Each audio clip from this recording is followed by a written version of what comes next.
Alright guys, I am back with part 2 of my VBAC journey of having 4 C-sections and then having a VBAC. I'm linking this video with this comment just so each video can go right back to the first one. So I will answer this question first. How far apart were the pregnancies? So I had my first son in 2006. I had my second son in 2015. I had my third son in 2016.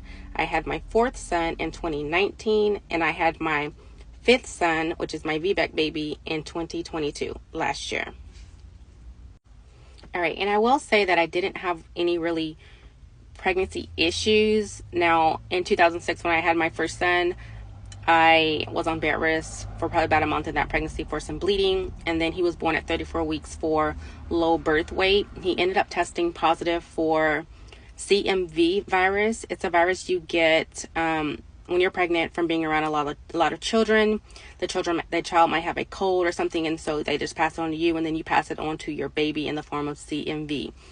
Now, fortunately, he was tested while he's a baby so many times, and then it just went out of his system.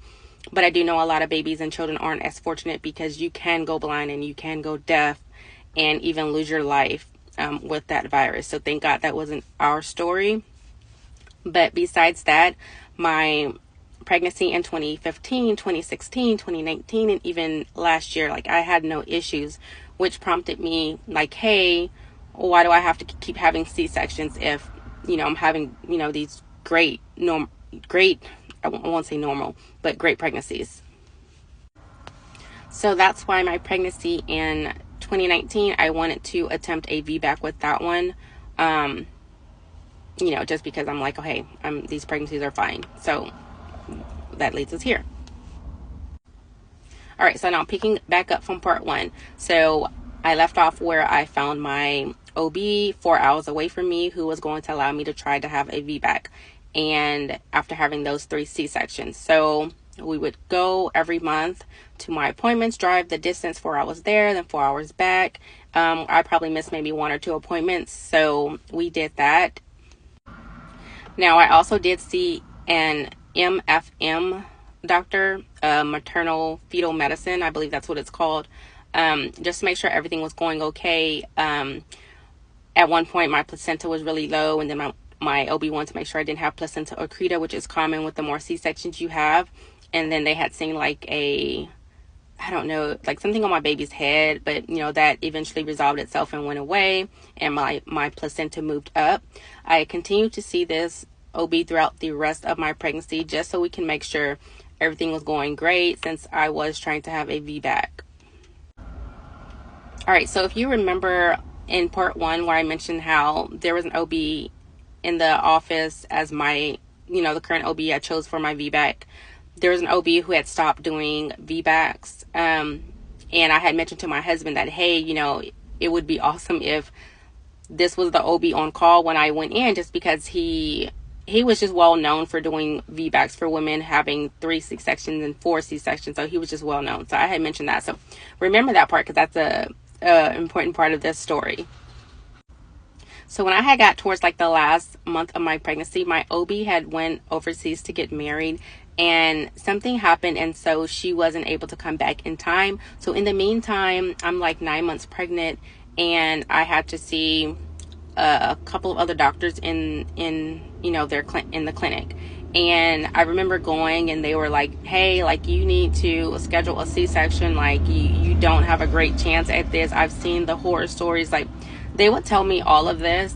And I even would, the last time I went to see the MFM doctor, she even told me, like, hey, I was about 39 weeks at that, or 38 weeks. She was like, hey, if you haven't had this baby before next week, you need to go ahead and schedule a C-section for next week. And if you don't, you need to come back and see me. Well, I didn't go back and see her because I'm like, hey, everything's going great. Like, there was no issue. And I had went to like one of my last OB appointments. I was probably like 41 weeks. And at this point, we were going every 2 weeks. And I was 41 weeks, and they had, they put you on the monitor just to see, the stress test, to see how baby's doing. Everything was great. My baby was doing great. Everything was fine. I have to add in here that my faith was one of the things that really got me through that experience, because trying to have a VBAC after 3 C-sections is not common. And yes, there's risk with everything, but it's not common. So I really had to have faith. And during this pregnancy, there was a series by Pastor Michael Todd on, and it was like a long series, and it was called Crazy Faith. And it was just confirmation of what I was doing, and that I was trying to have this VBAC, because basically it's like you got to have crazy faith, and God still wants to do miracles that he's done before. Like, a lot of times I think we limit God, and it's because of our own fear, and we're like, well, hey, well, that person got blessed, or that happened for that person, but no, it probably won't happen for me. You know what I mean? Or we just really think that God can't do these like huge miracles, and so we don't even give him the opportunity, because he wants the opportunity to do these things for us. So really I was just like walking in faith, because I was like, hey, like, I want to see this happen. Like, I really do. So that part of it was really strong for me. So I remember at my last appointment, I was 41 weeks. My OB was still overseas, and the OB I seen in her office, like, just was like, you need to schedule a C-section with me for Monday. This was a Friday.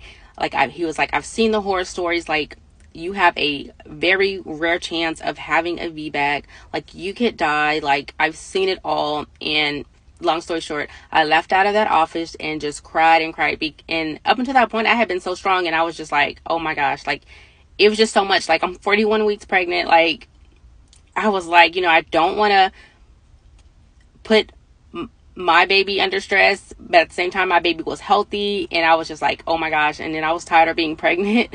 So I just finally got myself together, and I was like, you know what, God, like, I went ahead and scheduled that C-section with him, just to like hush him up, but I was not going to like really go through with it because of his demeanor. Like, if your demeanor is this way, like, I don't want you cutting me open. So I remember praying to God, like, if it is not meant for me to have this C-section with this doctor, please allow me to go into labor before Monday. And I also found out leaving the office that my OB was going to be back in town in the office on Monday. So I was just like, what I do is just make an appointment with my OB. She'll see me and either do the C-section herself or allow me to still wait. So anyways, we leave, come back to Houston, and that's Friday. Nothing happens. Saturday, nothing happens. Mind you, at this point, I had not dilated. Like, nothing had happened to show that my body was getting ready to have a baby. Like, nothing. Cervix was way up high. Nothing. Saturday came. Nothing happened. I was just like, oh my gosh. Sunday morning is when everything happened all at once. It was probably like 4 or 5 in the morning when I lost the plug, and then I just started having contractions, and I had back labor, and so that's when it kicked off. And it was my very first time ever having contractions, ever experiencing a contraction, because like I said, all my other births were C-sections, and my 2006, it was C-section at 34 weeks. 2015, scheduled at 39 weeks. 2016, scheduled at 39 weeks as well. So here we are in 2019. I'm experiencing contractions for the very first time, and I'm like, whoa. So that's how that happened. I will finish part 3 in another video, because mind you, when I am having these contractions, I am in Houston. My delivering doctor hospital is in Denton, 4 hours away. So I will pick up on part 3 and let you know how that went, because that was very eventful, and nothing that I probably would suggest, but everything worked out as far as getting to the hospital in Denton.